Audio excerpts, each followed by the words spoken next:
안녕하십니까? 저는 서울에 살고 있는 30대 김민수입니다. 제가 오늘 사연을 보내게 된 이유는 최근에 신기한 일을 겪어서인데요.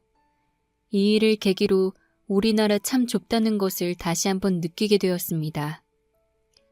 그럼 제 사연을 한번 들어보실래요?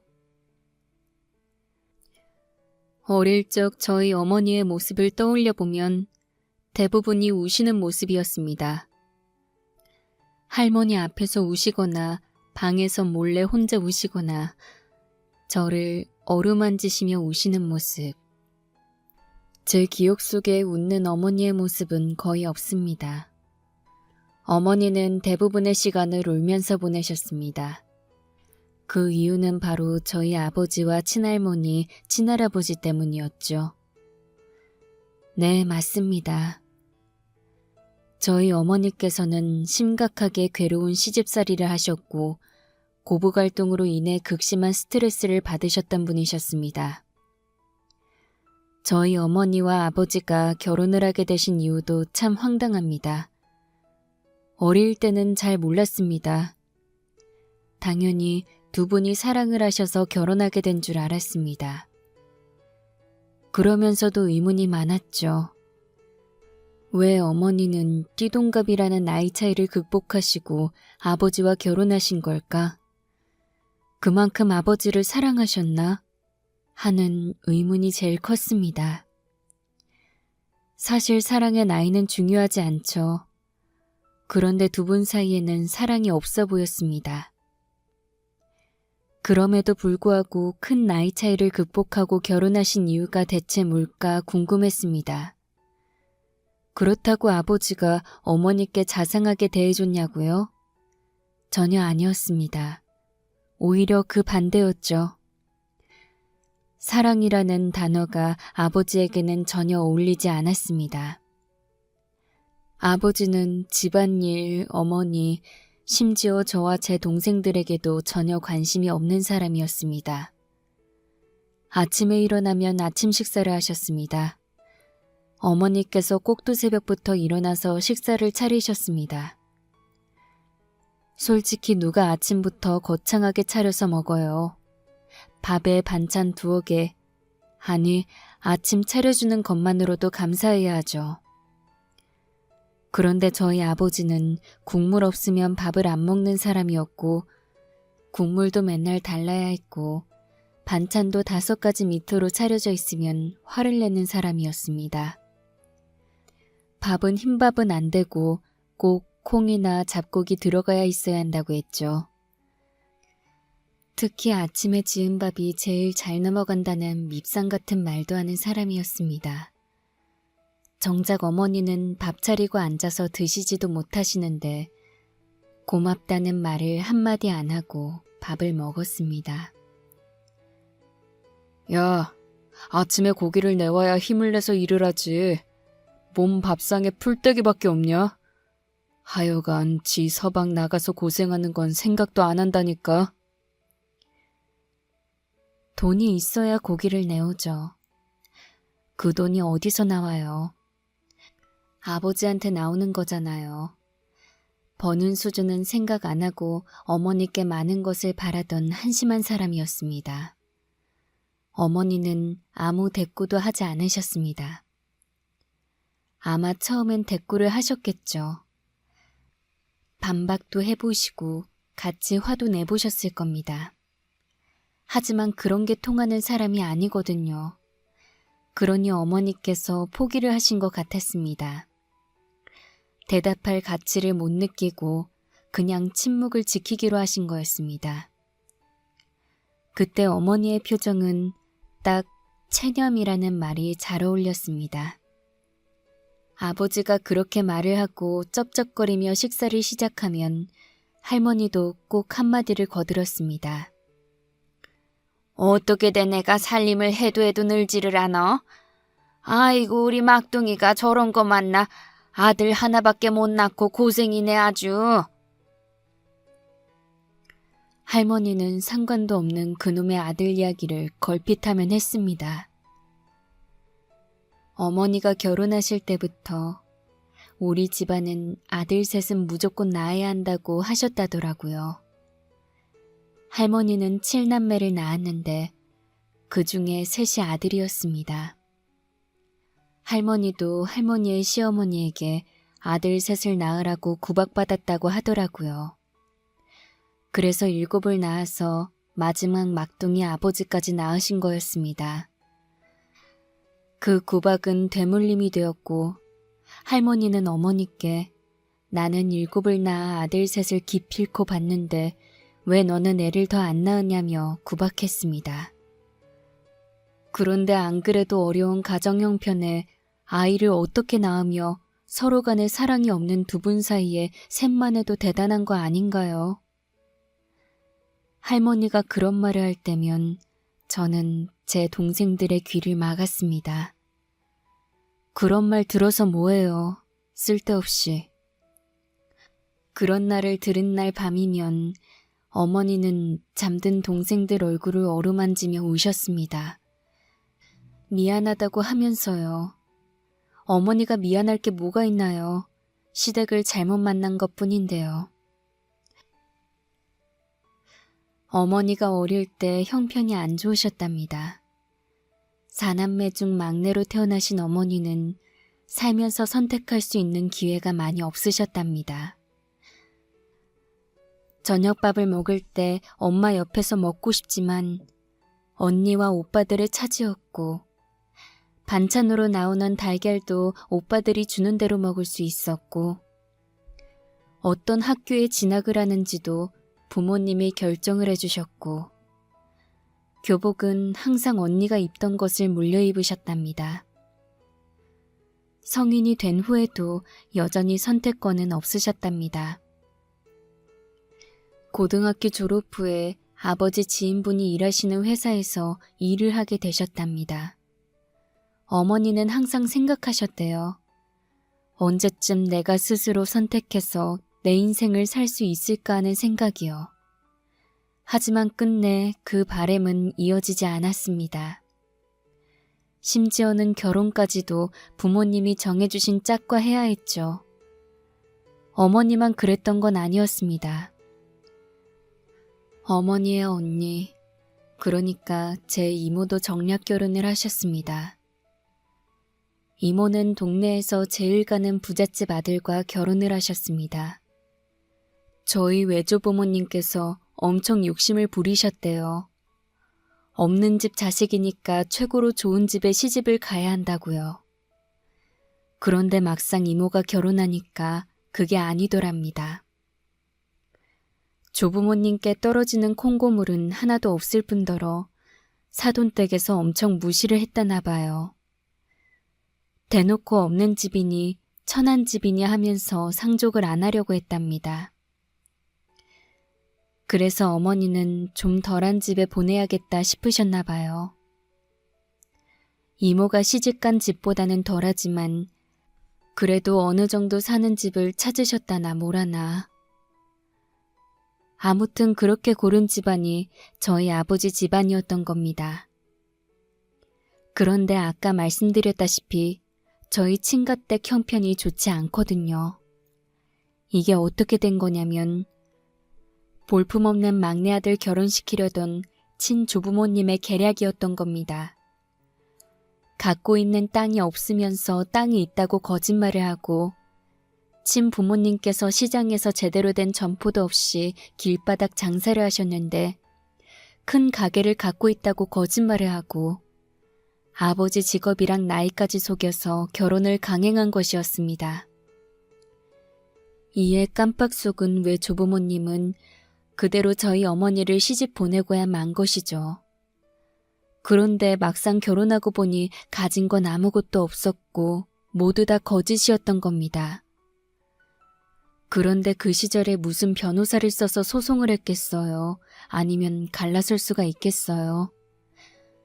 그냥 시집 잘못 갔다 생각하고 사신 거죠 뭐. 그렇게 어머니는 불행한 인생을 살게 되신 거였습니다. 아버지는 어머니와 저희들에게 관심도 없고 그저 할머니가 오냐오냐 하는 것만 듣고 해벌쭉하며 되도 않는 가장 노릇을 하는 사람이었습니다. 할머니는 매일 어머니를 구박하고 꼬투리 하나 잡으려고 어머니를 졸졸 쫓아다니는 사람이었고요. 할아버지 망언이 보통이 아니었습니다. 욕을 입에 달고 살던 사람인데 말 다했죠. 그러다 어머니와 저희 삼남매의 인생이 송두리째 바뀌게 된 사건이 있었습니다. 그건 바로 제가 13살 때의 일이었습니다. 옛날에 저희 집은 연탄을 때워서 살던 집이었습니다. 엄청 촌동네였고 그 중에서도 저희 집이 진짜 못 살았거든요. 그런데 집이 작아서 거실에서 어머니랑 삼남매가 자고 안방에서 할머니, 할아버지와 아버지가 잤습니다. 안방이 제일 따뜻했고 거실은 군데군데마다 온도가 달랐는데 옷방으로 쓰고 있던 작은 방에 갈수록 차가워졌습니다. 옷방 바로 앞에서는 어머니가 주무셨죠. 안방에서도 제일 불이 뜨끈하게 잘 때워지는 곳은 아버지의 자리였습니다. 눈치 없는 아버지는 겨울철에 아침에 일어나면 이런 말을 하곤 했습니다. 아유, 더워라. 땀까지 흘리면서 잤네. 당신은 새벽에 연탄을 보는 거야, 안 보는 거야? 이 정도로 뜨거우면 끄던가 해야지. 연탄은 땅 파면 나오냐? 하여간... 아유, 이것들은 허구한 날 콧물이 날려대고 그렇게 허약해서 어디다가 써먹을래? 그런 말을 들으면 우라가 치밀었습니다. 우리는 추운 거실에서 자서 감기에 걸리는 건데 그것도 모르고 떠드는 아버지가 얄미웠습니다. 그래도 찍소리도 못했습니다. 거기서 대들었다간 아버지가 저뿐만 아니라 자식 교육을 어떻게 시켰길래 이렇게 버르장머리가 없냐면서 어머니한테까지 뭐라고 했거든요. 그뿐이겠어요. 가만히 있는 제 동생들한테도 뭐라고 했습니다. 그래서 속이 부글부글 끓어도 꾹 참아야만 했습니다. 그렇게 아침엔 덥다 하면서 어머니께 한 소리를 하고 나갔다가 퇴근 후 집에 돌아오면 또 어김없이 한 소리를 했습니다. 서방이 왔는데 아랫목을 따뜻하게 데워놓아야지. 집에만 있으니 밖이 얼마나 추운지 알기나 해. 아유, 추워라. 불쌍한 내 팔자. 불쌍하긴 누가 불쌍해요. 어머니가 제일 불쌍하시죠. 어머니가 집에만 계셨겠어요. 한 푼이라도 벌어보고자 동네 아주머니들하고 부업하신다고 밤도 깎고 나물도 다듬곤 하셨습니다. 그리고 집에 계실 때는 연탄불도 안 때우고 계셨습니다. 할아버지는 일하러 가고 할머니는 항상 친구 집에 갔는데 집에 가만히 있으면 안 춥다면서 어머니께 연탄불을 못 때우게 했습니다. 때문에 어머니는 겨울철에 항상 집에서 두툼한 조끼를 입고 양말을 신고 어느 날은 목도리까지 하고 계셨습니다. 소매가 긴 잠바는 집안일을 하려면 불편하다면서 잘 안 입으셨죠. 돈이 없어 연탄도 못 대면서 냉수로 세수를 하시던 어머니를 맨날 구박하시는 아버지가 참 미웠습니다. 그러던 어느 날이었습니다. 사고는 한순간에, 정말 순식간에 일어났습니다. 자고 있는데 갑자기 숨이 턱턱 막혔습니다. 목구멍도 너무 아프고요. 그때 악몽까지 꾸고 있었습니다. 악몽인데 뭐가 이렇게 생생한가 생각하면서 잠에서 쉬 깨어나지 못하고 있었죠. 그러다가 누가 저를 흔들었습니다. 그건 바로 제 동생이었습니다.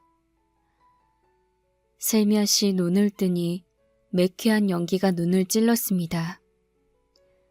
동생이 눈물 콧물을 흘리면서 얼른 일어나라고 저를 흔들었습니다. 놀라서 벌떡 일어난 저는 옆에 있던 어머니를 깨웠습니다. 어머니는 정신을 잃으신 건지 깨어나지를 못하셨습니다. 바로 아래 동생이랑 같이 어머니를 질질 끌고 문 밖으로 나갔습니다. 마당으로 나와서 집을 돌아보니 집에 있는 구멍이랑 구멍에서 검은 연기가 뿜어져 나오고 있었습니다. 원인은 연탄가스였습니다. 어머니께서는 가스를 많이 마셨는지 정신을 차린 뒤에도 한참을 콜록거리셨습니다.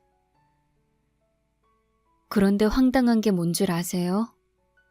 동생이 막 저를 깨울 때 봤는데 할머니랑 할아버지, 아버지가 뛰쳐나가는 겁니다.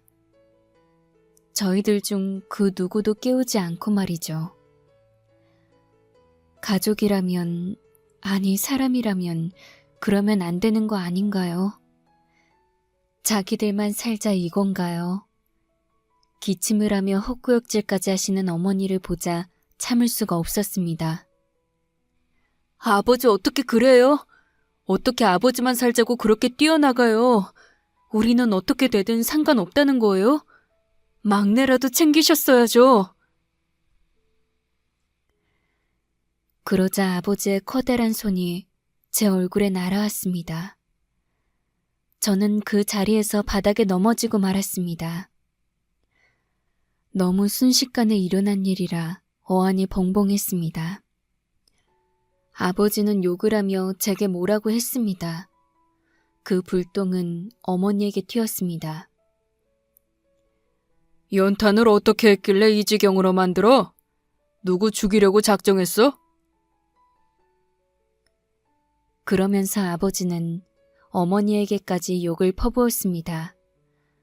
어머니도 울고 저도 울고 동생들도 울었습니다. 아버지, 할머니, 할아버지의 욕을 듣고 날아오는 바가지며 손을 피하면서 엉엉 울었습니다. 곧이어 동이 트고 엉망이 된 집을 정리하는 것 또한 어머니의 몫이었습니다. 어머니는 퉁퉁 부은 얼굴로 말없이 정리를 시작하셨습니다. 저는 학교도 가지 않고 어머니를 도왔습니다. 어머니는 제가 학교에 가지 않았는데도 아무 말씀도 안 하셨습니다. 그리고 그날 밤 어머니는 잠들지 않으셨습니다. 오밤중에 어머니는 저희 삼남매를 깨우셨습니다. 그리곤 커다란 짐가방 2개를 들고 제게 하나를 들게 하셨습니다. 몰래 먹이를 훔치러 온 쥐새끼처럼 재빠르고 조용히 집 밖을 나섰습니다. 그렇게 어머니와 저희 삼남매는 그날 밤 지긋지긋한 그 집을 나섰습니다. 그 다음부터는 아주 고되었습니다. 정말 찢어지게 가난하기도 했고 집 같지 않은 집에서 살기도 했습니다. 하지만 진짜 행복했습니다. 돈도 없고 집도 없었지만 정말 행복했습니다. 험한 말을 하며 손찌검을 하는 아버지도 없고 눈치만 보게 하는 할아버지도 없고 쉬지 않고 잔소리를 하는 할머니도 없으니 너무너무 좋았습니다. 집을 나온 뒤 어머니는 아주 바쁜 인생을 사셨습니다. 새벽부터 밤 늦게까지 쉴 틈 없이 일을 하셨습니다.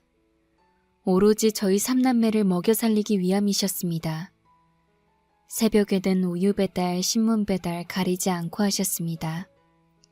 배달 끝나면 집에 오셔서 저희를 깨우시고 순식간에 아침밥을 차려주시고는 다시 나가셨죠.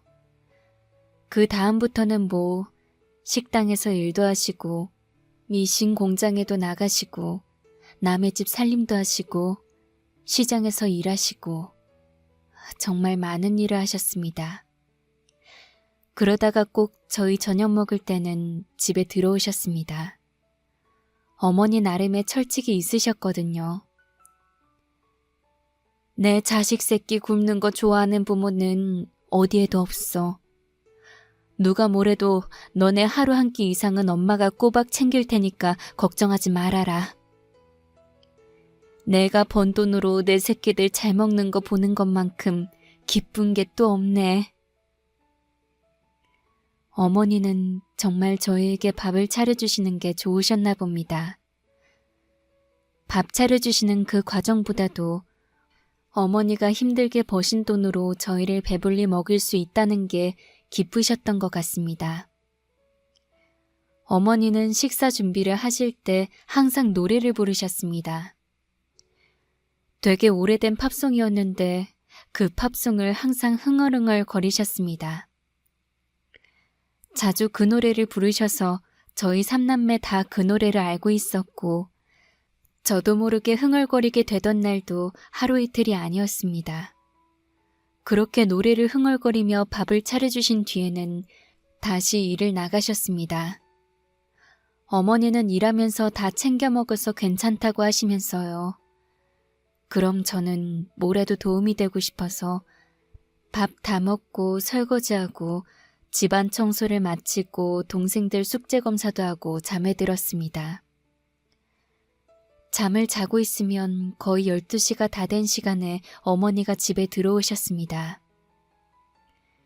괜히 먼저 자고 있기가 죄송스러워서 그때까지 깨어있을 때도 많았습니다. 까무룩 잠이 든 적도 종종 있었고요. 어머니는 한 번도 힘든 내색을 하시며 집에 들어오신 적이 없으셨습니다. 언제나 웃으면서 귀가를 하셨습니다. 왜 안 자고 있어? 내일 학교 가서 열심히 공부하려면 일찍 자야지. 항상 동생들 잘 돌봐줘서 고마워 우리 장남. 할머니, 할아버지, 아버지와 떨어져 살게 된 이후로는 어머니가 우시는 모습을 보지 못했습니다. 매일 어머니께서 웃는 모습을 보여주셔서 참 좋았습니다. 중학교 2학년이 되면서부터는 좀 더 실질적으로 가게에 도움이 되고 싶었습니다. 그래서 이른 나이였지만 일을 하기로 마음먹었습니다. 그런데 솔직히 15살짜리한테 일을 주는 곳이 어디 있었겠어요. 특히 그때 제가 살던 곳이 큰 동네도 아니어서 동네에서 일을 구하는 게 마땅치가 않았습니다. 그러다가 같은 학교에 다니는 한 아이가 전단지 아르바이트를 한다는 얘기를 들었습니다. 사람들 퇴근하는 시간에 피자 가게에 전단지를 돌린다고 하더라고요. 이거다 싶었습니다. 저는 동네에 있는 피자 가게며 치킨 가게, 분식 가게 등을 돌아다니면서 전단지 아르바이트 하고 싶다고 생각했습니다. 그렇게 한 10군데쯤 돌아다녔나 한 치킨집에서 마침 잘 되었다면서 전단지 100장을 주셨습니다. 이게 웬 횡재인가 싶었죠. 그때 최저시급이 2,000원 좀 넘었던 걸로 기억을 합니다. 3,000원이 안 되었을 거예요, 아마. 그런데 제가 전단지를 진짜 빠르고 열심히 돌렸거든요. 막 시내 사거리 신호를 건너고 또 건너고 하면서 사람들 지나다니는 길목에서 전단지를 돌렸습니다. 부끄러운 줄도 모르고 큰 소리로 안녕하세요, 안녕하세요 하면서 열심히도 돌렸습니다. 그래서 100장을 1시간 좀 넘게 걸려서 다 돌렸고 사장님이 잘한다면서 100장을 또 주셨습니다. 그렇게 총 3시간을 안 되게 일을 했는데 사장님께서 수고했다며 무려 10,000원짜리 한 장을 주셨습니다.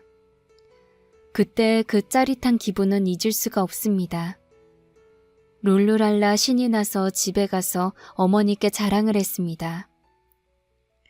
그때 어머니 표정이 좋지만은 않았습니다. 약간 놀라신 것 같았습니다. 그래서 어머니께 혼날까봐 미리 선수를 쳤죠. 공부도 진짜 열심히 하면서 시험 기간 아닐 때만 아르바이트 하겠다고 힘든 일은 안 하겠다고 약속했습니다.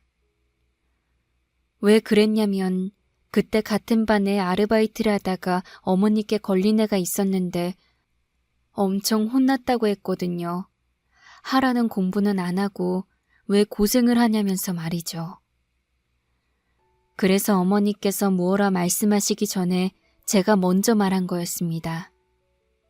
어머니께서는 마지못해서 알겠다고 하셨죠. 그래서 저는 중학생 때부터 시간이 될 때마다 아르바이트를 하기 시작했습니다. 제일 많이 했던 건 전단지 아르바이트였는데 친구 따라서 버스 타고 다른 동네까지 가서 한 적도 있습니다. 전단지 붙이는 아르바이트도 해봤습니다. 그때는 지금처럼 아파트 공동현관이 잘 되어 있을 때가 아니고 복도식 아파트도 많았거든요. 거기 돌아다니면서 붙이기도 하고 우체통에도 붙이고 가로등에도 붙이고 전단지 관련된 건 진짜 많이 했습니다.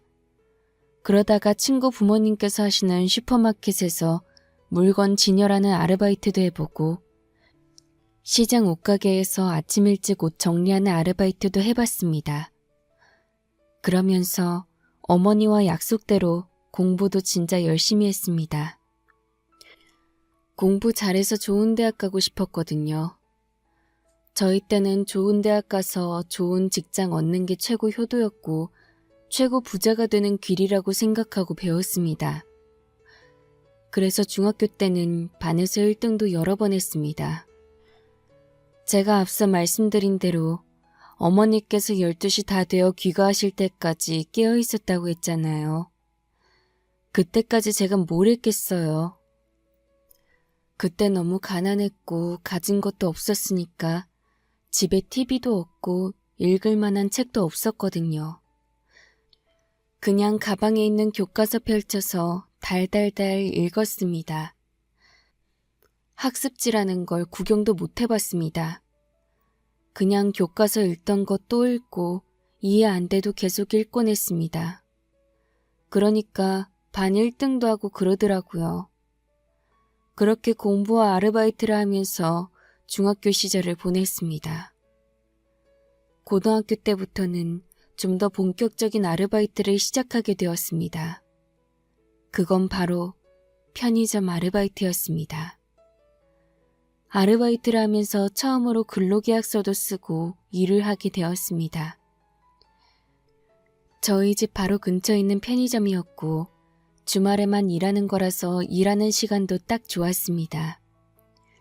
사장님도 엄청 친절하셨고 일도 잘 알려주셨습니다.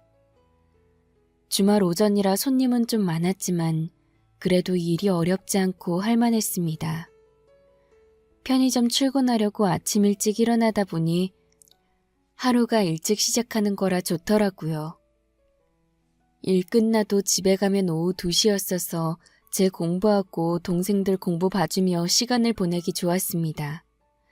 그렇게 일해서 월급을 받으면 3분의 2는 어머니를 드렸습니다. 생활비에 보태라고 드린 거였는데도 어머니는 괜찮다면서 나중에 제 등록금에 보태야겠다고 하셨습니다. 그렇게 어머니께 드리고 남은 돈은 제 용돈으로 썼습니다.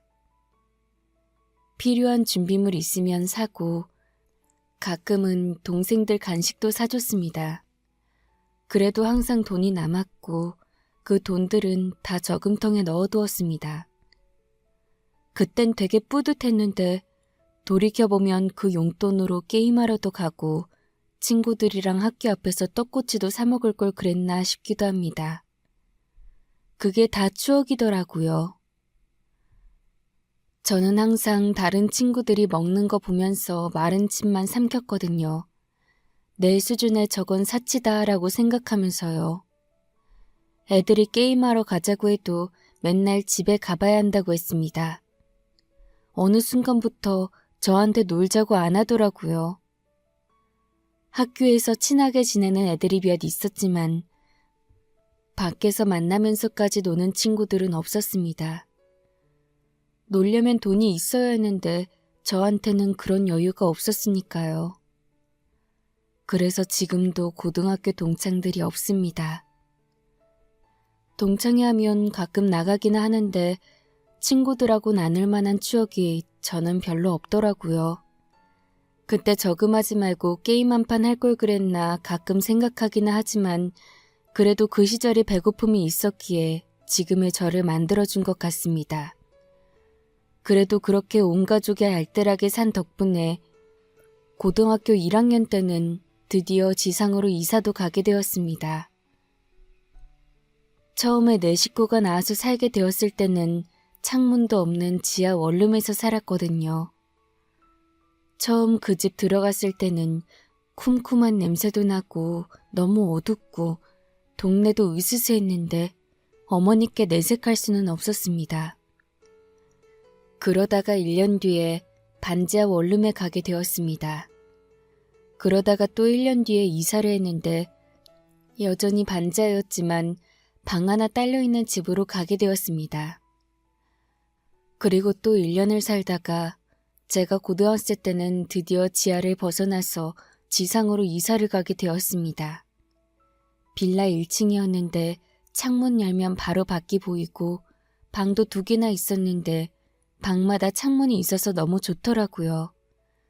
동생들도 진짜 좋아하고 어머니도 엄청 뿌듯해 하셨습니다. 그때 처음으로 공부상도 생겼습니다. 원래 그 갈색의 동그란 밥상 아시죠? 그 밥상에서 공부를 했거든요. 그런데 방 2개짜리로 가면서 어머니께서 공부하라며 자식으로 되어 있는 네모난 책상을 사주셨습니다. 그게 또 엄청 좋아서 책상을 맨날 광나도록 닦은 기억도 있습니다. 여기저기 정처 없이 흘러다니며 또 여러 가지 일을 하시던 어머니께서는 그맘때부터 보험 일을 하기 시작하셨습니다. 정말 열심히 공부를 하셨습니다. 그리고 부지런히 돌아다니시면서 보험을 파셨습니다. 영업이라는 일 특성상 고정급여가 적고 일정치 않아서 불안하셨을 텐데 공부를 열심히 하신 덕분이었는지 어머니는 그동안 버셨던 것보다 더 많은 돈을 벌게 되셨습니다. 그러면서도 일주일에 2-3번 정도 시간이 될 때마다 식당에 나가서 설거지 일을 하셨습니다. 저희들 밥 굶기는 일은 없을 거라면서 말이죠. 그렇게 고생을 하시면서도 여전히 어머니는 웃음을 잃지 않으셨고 언제나 노래를 흥얼거리시며 식사 준비를 하셨습니다. 그런 어머니를 보며 많은 자극을 받았습니다. 어머니가 우리를 위해 저렇게 노력하시니까 나도 더 열심히 공부를 해야겠다 하는 자극이었죠. 그래서 고등학생 때는 하루에 5시간 자면서 공부를 했습니다. 그땐 어렸으니까 피곤한 줄도 모르고 공부했습니다. 그리고 또 공부가 재미있었거든요. 가정 형편이 넉넉한 애들이 대형학원 다니면서 푸는 학습지 같은 게 있었습니다. 그것도 빌려와서 똑같이 공책에 옮겨 적어서 풀어보곤 했습니다. 교과서는 수도 없이 봤고요. 중간고사 끝나도 중간고사 복습하고 기말고사 끝나도 기말고사 복습했습니다. 공부 알려주는 사람이 없으니까 그렇게 잠 안 자가며 무식하게 공부를 했습니다. 그리고 드디어 대입 수능을 치르고 저는 서울에 있는 대학교에 합격을 하게 되었습니다. 정말 꿈만 같았습니다.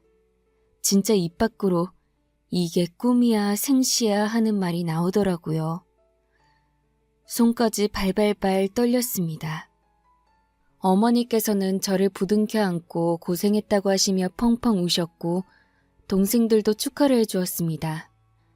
그렇게 저는 가족들과 떨어져서 서울로 상경을 하게 되었습니다. 생활은 기숙사에서 했습니다. 그리고 과외를 하면서 생활비를 벌었고요. 제가 서울에 있는 대학 붙었다고 하니까 고등학교 2학년 때 담임 선생님께서 알려주시더라고요. 좋은 대학 가면 청소년들 과외하는 일을 할 수 있다고요. 혼자 PC방에서 과외 전단지도 돌리고 전단 아르바이트 했던 거 떠올리면서 여기저기 붙이고 다니곤 했네요. 덕분에 생활비 걱정은 좀 덜 수 있었습니다. 군대 다녀온 뒤에 학교 복학해서 학업을 마쳤고 대학 다니면서 좋은 성적을 유지한 덕분인지 졸업 후에 운 좋게 대기업에 입사를 할 수 있었습니다. 이제 정말 본격적인 직장인 생활을 하게 된 거잖아요.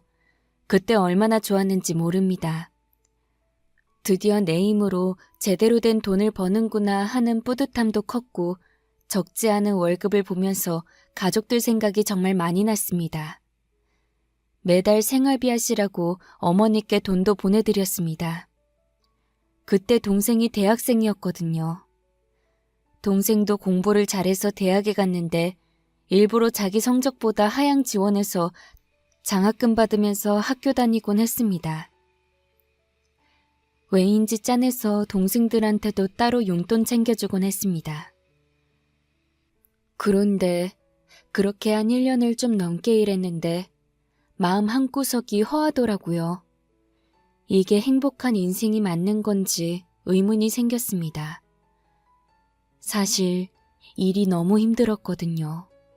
일보다도 같이 일하는 사람들이 너무 힘들었습니다. 제 바로 위 사수는 하루에도 수십 번 저를 못 잡아먹어 안달이었습니다. 제가 입사 초반에 사수가 해야 할 일을 어쩌다 대신하게 된 적이 있었습니다. 그 선배가 갑자기 휴가를 내는 바람에 제가 갑자기 맡게 된 업무였죠. 못 모르고 열심히 했을 뿐인데 결과가 좋았습니다. 그 덕에 칭찬도 많이 받고 상여금도 받을 수 있었습니다. 그때부터였습니다. 사수가 제가 하는 모든 일에 불만을 가지더라고요.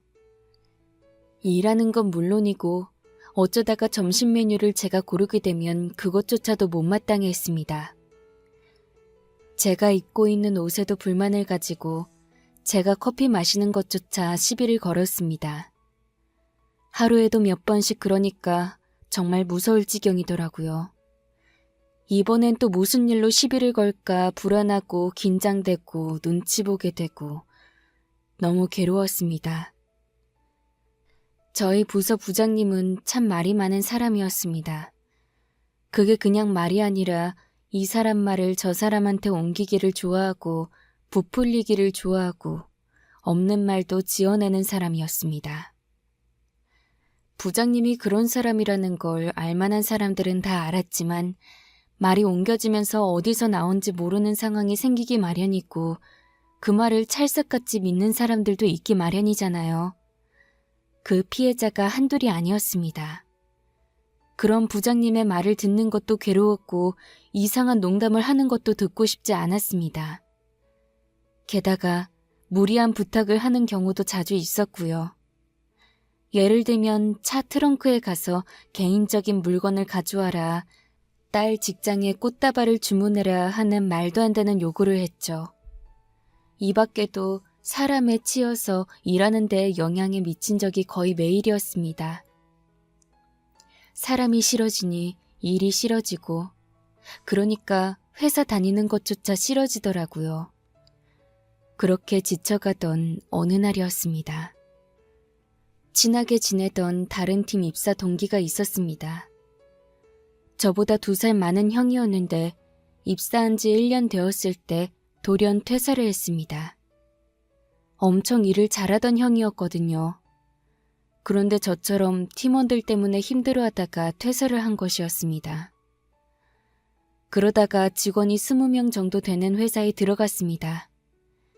대기업에 다니다가 왜 규모가 작은 회사에 갔을까 궁금해하던 차에 형이 한번 보자고 해서 밖에서 만나게 되었습니다. 그런데 형 표정이 정말 좋더라고요. 같은 회사에 있을 때는 매일 앓는 소리도 하고 엄청 힘들어 보이고 얼굴에 핏기도 없었는데 2-5달 사이에 형은 많이 달라져 있었습니다. 형은 지금 다니는 회사가 너무 좋다면서 칭찬을 늘어놓았습니다.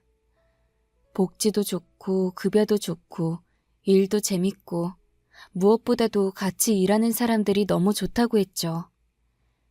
회사가 점점 상승세에 있다며 이직하길 정말 잘했다고 했습니다. 형의 웃는 얼굴과 함께 형이 다니는 회사에 대한 칭찬을 듣다가 저도 모르게 뭔가에 홀린 듯이 이렇게 물었습니다. 형, 그 회사 혹시 자리 있어요? 제가 말하고도 지금 무슨 소리를 한 건가 놀랐습니다. 형도 눈이 동그래지기는 마찬가지였고요. 형이 잠깐의 정적을 깨고 말했습니다. 너 많이 힘들구나. 내가 월요일에 출근하면 한번 여쭤볼게. 너 일 잘하는 거 내가 제일 잘 알잖아. 얼마나 성실한지도 알고. 여쭤보고 연락 줄 테니까 기다리고 있어봐. 형과 헤어지고 주말 동안 괜히 그런 말을 했나 싶기도 했습니다. 멀쩡한 대기업 잘 다니다가 퇴사하는 사람을 이상하게 보는 게 사회 분위기였고 저 또한 그랬으니까요. 그런데 막상 다녀보니 대기업이 문제가 아니라는 걸 알겠더라고요. 그리고 월요일 형이 회사에서 한번 오라고 하더라고요. 그리고 다음날 반차를 내고 이력서를 들고 형의 회사로 가서 사장을 만나게 되었습니다. 사장님은 저희 어머니와 비슷한 연배셨습니다. 그런데 되게 멋있게 하고 다니시더라고요. 나이보다 훨씬 젊어 보이는 것은 물론이고 수염도 멋있게 기르시고 옷도 엄청 멋있고 캐주얼하게 입으시는 분이셨습니다. 그래서인지 회사 분위기도 활기찼고 인테리어부터가 굉장히 남다른 곳이었죠. 가볍게 던진 말에 회사 사장님까지 만나게 되니 너무 긴장이 되었습니다. 사장님은 성격도 아주 시원시원하셨습니다. 30분쯤 대화를 나눴는데 갑자기 연봉을 제안하시더라고요. 그러면서 지금 회사 정리되는 대로 출근해 줄 수 있냐고 물으셨습니다. 너무 놀라서 정말이냐고, 뭘 믿고 뽑으시는 거냐고 말까지 더듬었습니다. 그러니까 사장님께서 허허 웃으시면서 말씀하시더라고요. 사람 보는 눈은 있다면서 한번 같이 일해보자고 하셨습니다. 같이 일해보자고 하는 사장님이라니 어디 드라마에만 나올 법한 멘트인 줄 알았습니다. 그동안 제가 겪은 회사 생활에서는 상사와 부하 직원이 굉장히 수직적인 관계였으니까요. 사장님을 만난 뒤 저는 굳은 결심을 했고 한 달 뒤에 그 회사로 이직을 하게 되었습니다. 형이 말한 대로 복지도 좋았고 급여는 대기업보다는 덜했지만 그래도 부족한 수준은 아니었고 성과금도 잘 나왔습니다. 그리고 무엇보다도 같이 일하는 사람들이 정말 좋았습니다. 서로 존중하는 분위기였고 모두 자기 일을 사랑하는 사람들이었습니다. 낯선 회사 분위기에 적응하기엔 그리 오랜 시간이 걸리지 않았습니다. 너무나도 좋은 분들을 만나서 일이 좋아졌고 회사가 좋아졌습니다. 그렇다 보니 더욱 열심히 일을 하게 되었고 그건 곧 회사에 기여할 수 있는 실적으로 돌아오기 마련이었습니다. 회사는 점점 성장을 했고 하반기에는 목표치의 10배에 달하는 성적을 보여주기도 했습니다. 연말까지 박차를 가해서 일을 하다가 12월의 마지막 주 저희 회사는 다 같이 송년회를 갖게 되었습니다. 사장님 그리고 전 직원이 함께하는 회식 자리는 처음이었습니다. 홍보팀에서 노래방 기계까지 있는 멋진 회식 장소를 예약했고 들뜬 마음으로 회식 장소에 갔습니다. 회사 실적도 좋았겠다. 일도 잘 풀리겠다. 회식이 너무 즐거웠습니다. 그렇게 분위기가 점점 무르익었고 어느덧 직원들의 손에는 마이크가 들려 있었습니다. 누군가 장기자랑 대회를 제안했고 모두들 동의하면서 실력을 뽐내고 있었습니다. 너나 할 것 없이 돌아가면서 노래를 부르고 춤을 추면서 즐겁게 놀고 있었습니다. 그러다가 어느새 제 손에 마이크가 들려 있더라고요. 제가 어디 가서 나서는 성격은 아니지만 또 빼는 성격도 아니거든요. 제가 노래 한 곡 하겠습니다. 저는 노래를 잘 못합니다. 노래를 부르는 것보다는 듣는 걸 좋아하기도 하고 아는 노래도 많이 없거든요. 무슨 노래를 부를까 하다가 갑자기 어머니께서 즐겨 부르시던 옛날 팝송이 떠올랐습니다. 그리고 영어 하나하나 꾹꾹 눌러서 노래를 시작했죠. 유명한 노래가 아니라 그런가 생소해하는 직원들이 대부분이었지만 다들 즐겁게 즐겨주었습니다. 어머니를 따라 흥얼거리던 그 노래를 열심히 불렀습니다. 그런데 노래 부르는 내내 사장님의 표정이 좋지 않으시더라고요. 다른 직원들 노래할 땐 웃으며 박수를 치기도 하고 같이 신나서 춤도 추곤 하셨거든요. 뭔가 석연치 않으신가 생각하며 노래를 마쳤습니다. 저를 마지막으로 장기자랑이 끝이 났고 어쩌다 보니까 제가 1등을 하게 되었습니다. 송년회 겸 크리스마스 기념해서 각자 선물을 챙겨왔었거든요. 1등에서 그 선물 중에서 랜덤으로 2개를 고르게 되었습니다. 직원들이 집중하는 가운데 선물을 골랐고 사장님께서 선물 수여식까지 해주셨습니다. 너무 웃기고도 재밌는 상황에 그저 웃음만 나왔습니다. 마이크를 잡고 이런저런 농담을 하시던 사장님께서 제게 물으시더라고요. 그런데 젊은 사람이 나 어릴 때나 듣던 노래를 어떻게 알았어요? 유명한 노래도 아닌데 참 신기하네. 아, 저희 어머니께서 이 노래를 좋아하시거든요. 어릴 때부터 많이 들어서 알게 되었어요. 사장님께서 잠시 침묵하셨습니다. 그러더니 다시 질문을 하셨죠. 고향이 어디라고 했지? 고향이요? 청주입니다. 그러자 갑자기 사장님의 표정이 차갑게 굳었습니다. 영문 모르는 저는 어리둥절하기만 했습니다. 사장님은 마이크를 놓으시더니 제게 조심스럽게 물으셨습니다. 자네, 어머니 성함이 어떻게 되는지 물어도 되겠나? 저희 어머니요? 박문정이신데 왜 그러시죠, 사장님? 어머니 성함을 들은 사장님은 갑자기 비틀거리며 탁자에 기대셨습니다.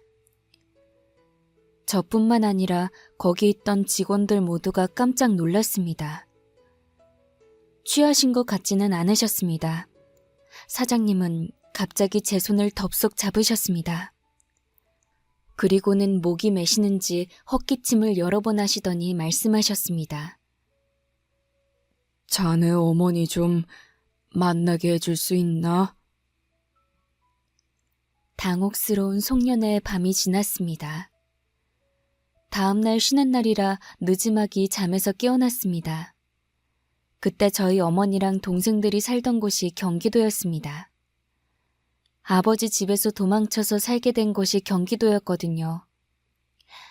아는 사람 하나도 없는 곳에 가기 위함이었죠. 아무튼 저는 한 달 만에 본가로 향했습니다. 연말에 몰아친 업무를 하느라 많이 바빴거든요.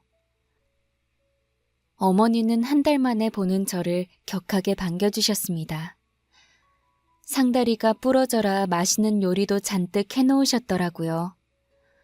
오랜만에 어머니가 해주신 밥을 먹으니까 배부른 줄도 모르고 먹었던 것 같습니다. 밥 다 먹고 저는 전날 있었던 회사 송년회 얘기를 꺼냈습니다.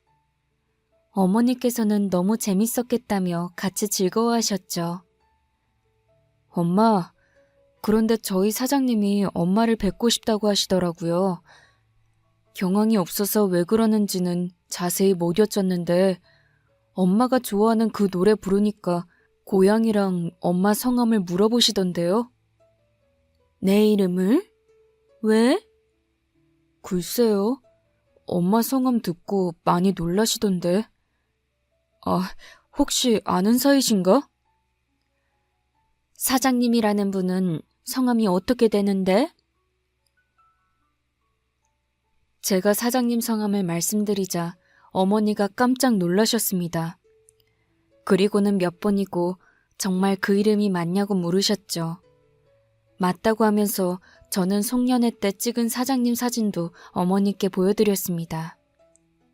사진 속 사장님의 모습을 보고 어머니는 말을 잇지 못하셨습니다. 그리고는 나지막히 이렇게 말씀하셨습니다. 어쩜 옛날이랑 똑같네. 네? 옛날이요? 그리고 그날 전혀 몰랐던 어머니의 결혼 전 이야기를 듣게 되었습니다.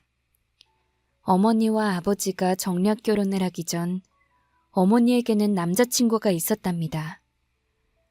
20살의 나이에 회사에 들어가 일을 시작하게 된 어머니는 회사에서 한 남자를 만나게 되셨다고 했습니다. 잘생기고 성실하고 참 착한 사람이었대요. 그 남자가 회사 사장님의 아들이라는 것은 이미 마음이 깊어진 뒤에 알게 되셨답니다. 어릴 때부터 고생 하나 안 해본 부잣집 도련님이었던 겁니다. 하지만 두 분은 진심으로 사랑을 하셨고 부모님들 몰래 마음을 나누셨습니다. 그러다가 남자의 집안에서 일을 알게 되었고 어머니는 회사에서 잘리고 남자의 어머니까지 찾아와서 뭐라고 했다고 하더라고요. 수준 차이 나는 애는 집에 못 들인다며 두 분의 만남을 반대하셨습니다. 뒤늦게 이 사실을 알게 된 외조부모님 또한 어머니와 그 남자분의 만남을 반대하셨고 그러다가 아버지랑 결혼을 하게 되신 거였답니다. 그리고 짐작하셨겠지만 어머니와 만났던 그 남자분이 바로 저희 회사 사장님이고 사장님과 마음을 나누며 연애를 했을 당시에 함께 자주 부르던 노래가 있었는데 그게 바로 어머니가 좋아하시던 그 팝송이었던 겁니다. 세상이 좁아도 이렇게 좁을 수가 있나 싶어 엄청 놀랐습니다. 게다가 계속 청주에 사신 것도 아니고 두 분 다 이제는 다른 지역에 사시는데 다시 만나게 된 거잖아요. 너무 신기했습니다.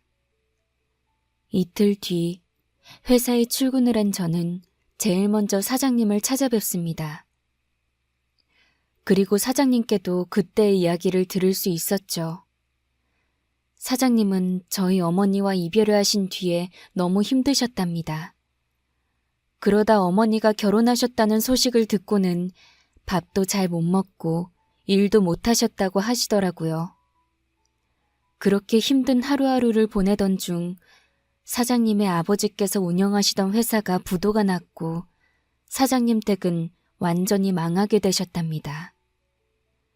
그 이후 사장님의 큰아버지가 살고 계시던 서울에 올라와서 얹혀 살면서 힘든 시간을 보내셨고 설상가상으로 부모님께서 사고로 세상을 떠나게 되셨답니다. 그때부터 사장님은 온갖 일을 다 하시고 막노동까지 하시면서 돈을 버셨고 포기하지 않고 노력한 끝에 이 자리까지 올 수 있었다고 하셨습니다. 그렇게 사시는 동안 저희 어머니를 정말 많이 그리워하셨다고 하셨습니다. 한순간도 잊은 적이 없었고 그래서 결혼도 안 하고 사셨다고. 어머니와 함께한 1년 정도의 시간은 평생 가장 행복한 1년이었다고 하셨습니다. 이제는 너무 오래된 기억이고 참 좋았던 추억이지. 젊은 시절 원 없이 사랑을 줄 수 있었던 그때가 참 좋았네. 좋은 추억을 나눈 자네 어머님을 꼭 다시 한번 만나고 싶은 거라네. 사장님과 어머니의 아름다웠던 추억을 다시 마주할 수 있게끔 저는 두 분이 만나실 수 있는 자리를 마련했습니다. 두 분은 오랜 시간 대화를 나누셨습니다. 두 분의 모습은 마치 20대의 아가씨와 청년처럼 반짝였습니다. 추억을 나누며 환하게 웃으시는 모습이 정말 보기 좋았습니다. 30여 년 전에 마음을 나눴다고 해서 재회 후 두 분이 다시 사랑에 빠지신 것은 아니었습니다. 그렇다기엔 너무나도 긴 세월이 흘렀고 두 분 다 큰 상처가 있으셨고 수많은 고난과 역경 끝에 지금의 자리까지 오셨으니까요. 하지만 두 분은 아주 친밀한 친구가 되셨습니다. 재회 후 10년이 지난 지금까지도 두 분은 여전히 좋은 친구 사이를 유지하고 계십니다.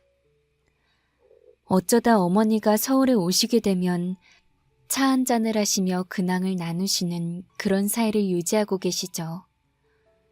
유머러스한 사장님은 언제나 저희 어머니를 깔깔 웃게 하시는 감사한 분이십니다. 젊은 사람들 문화도 즐기면서 살아야 한다며 요즘 유행하는 식당들을 찾아서 어머니를 모시고 가기도 하시고요. 그리고 사장님 밑에서 많은 것을 배운 저는 스타트업을 시작했습니다. 아직은 성장 단계이고 이제 시작이지만 언제나 그랬던 것처럼 이 악물고 악착같이 한번 덤벼보려고요. 이런 결심을 하기까지 저희 어머니와 사장님의 덕이 컸습니다. 두 분 다 포기란 없는 인생을 살아오셨잖아요. 저도 그 정신을 보고 배운 사람으로서 포기하지 않고 끝까지 해보려고요. 오랜 고생 끝에 마주한 두 분의 그리운 추억과 앞으로 또 그려갈 추억들을 응원하며 이만